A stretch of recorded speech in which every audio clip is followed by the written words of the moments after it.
BMW has always had a long-standing tradition of building the ultimate driving machine.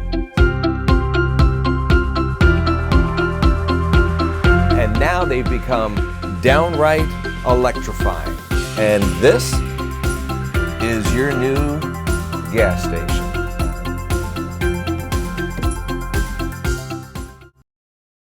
In 1891, William Morrison of Des Moines, Iowa, is credited with having built the very first electric car in the United States. By the 1900s, the electric car was all the rage, with 28% of the total 4,192 cars produced in the U.S. being electric. By the 1920s, though, the electric car was basically on the way out, in large part because of Henry Ford's mass-produced Model T with the electric starter, among other vehicles, that allowed consumers to have more power, a greater traveling distance, and of course the ready availability of gasoline made the electric car impractical. Well, it's 2014 and the electric car is back with a vengeance, and BMW wants to be at the forefront of this advanced technology. And that's why today we're going to be taking a look at the brand new BMW i3.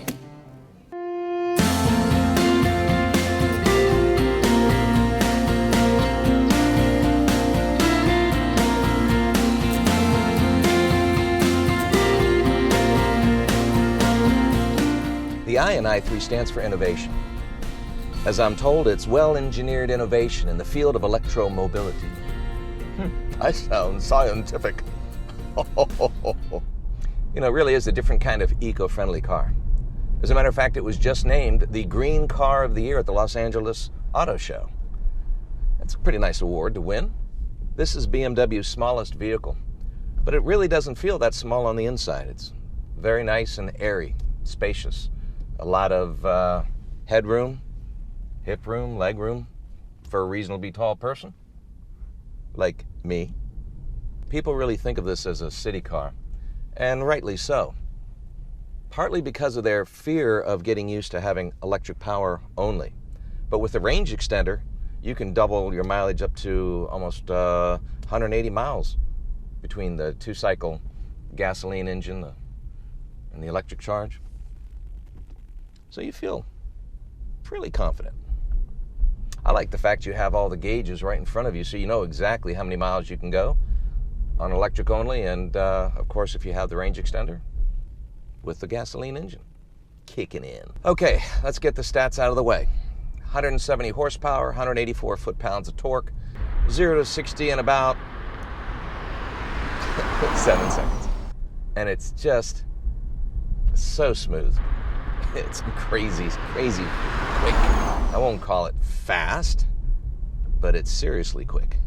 As far as suspension is concerned, you have McPherson struts in front, multi-link rear suspension, quad disc brakes, ABS braking system, dynamic braking control, dynamic stability control, traction control, cornering brake assist, the start-stop braking assist, and a tremendous amount of control everywhere.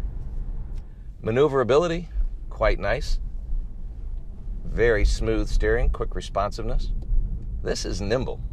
I mean, it's only 2,700 pounds, not including me, of course. I like the fact when you take your foot off the accelerator, it'll come to a stop all on its own. That's kind of nice. Part of your brake regenerative system, which is kind of cool.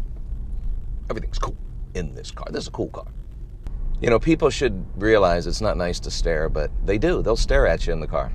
They'll either love it or not so much. But it's one of those styles that I think is going to grow on you. People that want to look unique will feel very comfortable in this machine.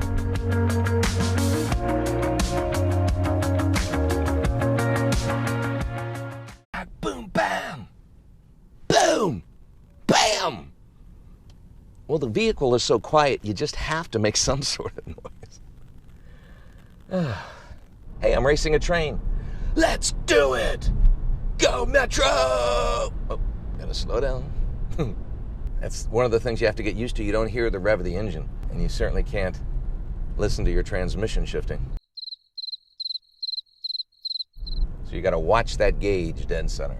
Now, of course, when you drive like a maniac, you do decrease the amount of driving time available, but it's too much fun not to have fun in a fun car like this. There are 3 trim levels: your base model or Mega World. Then the midline is Giga World, and top of the line, Terra World. You know, the fact that you've got room for 4 people, even though, yes, you've got to open the front doors to get into the back doors, and there's no B-pillar, okay, we get it. Still, it's nice to have that convenience of people carrying capacity as well as the split folding rear seats. As far as cargo space is concerned, you have about 12 cubic feet of cargo space with the back seat up and 40 with both split seats down. I'm digging this little car. It definitely grows on you. There is no doubt about it. Now, I'm a really big fan of the stereo systems, and you have a nice basic system in the unit, but you can get the optional Harman Kardon 13 speaker, 360 watts of power. And I'd go for that. In a small car like this, that has to rock.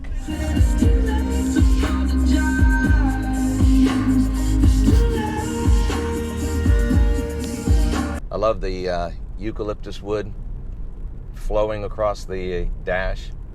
And you have to get used to the recycled plastics along the way, but it gives it that eco-friendly look. And of course, you have the Life module built with carbon fiber. I like the 8.8-inch floating screen. Works well with the iDrive system. You know, you talk about information overload from your menu system, handling your phones, to navigation, to your personal contacts, the connected drive, the vehicle information system, as well as your regular settings. I mean, you can see what's going on, you can control what's going on with just a twist, a tap, and a toggle. So I'm in comfort mode. I could change it to Eco Pro. One thing about driving an Eco Pro Plus is when you have that setting, you don't have air conditioning. Not available. And hey, dude, it's getting hot. Put an Eco Pro, you're good to go.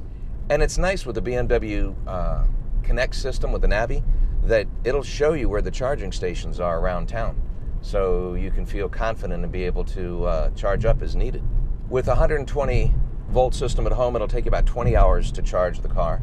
If you use a 240 charging station, then it'll drop that to about 3.5 hours. And the DC public stations, they'll bump up to 80% capacity on your electric charge in about 30 minutes. Here's another fun fact. You actually have a temperature setting while the car is in the charging mode, so that the interior of the car will either be air conditioned or heated to your, temperature without taking any energy from the vehicle that's being charged. So I thought that was kind of nice.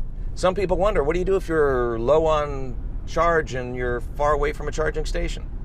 Well, just do what I do. Bring along some extra batteries. This is a scenic overlook, ladies and gentlemen. I wish you could be here. Easy to park? Oh, yes. Now, truth be told, there is a little bit of a learning curve in getting used to the i3. First, you need your thumb to start it. Push of a button. You're good to go. Then with your toggle switch, you throw it into drive, and away you go. Everything is pretty much with your right hand. So if you're left-handed, good luck. Now, the base price is $41,300 here in the States. And if you get the range extender, it's going to run you up to $45 and change. It's hard to imagine people will get overly excited about an electric car with gas prices so low right now. But there's no guarantee of the future what the price is going to be. So, why not be prepared? And besides, gas prices around the world are a whole lot more than here in the States. So they should be soaking this up like crazy.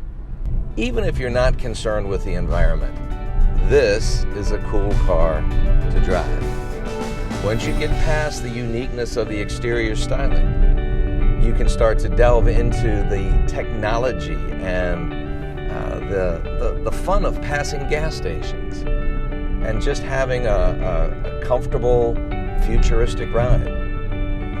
And it's a BMW. Not a bad combination.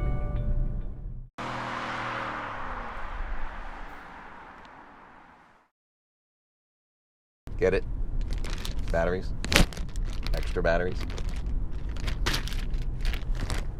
Batteries? Get it?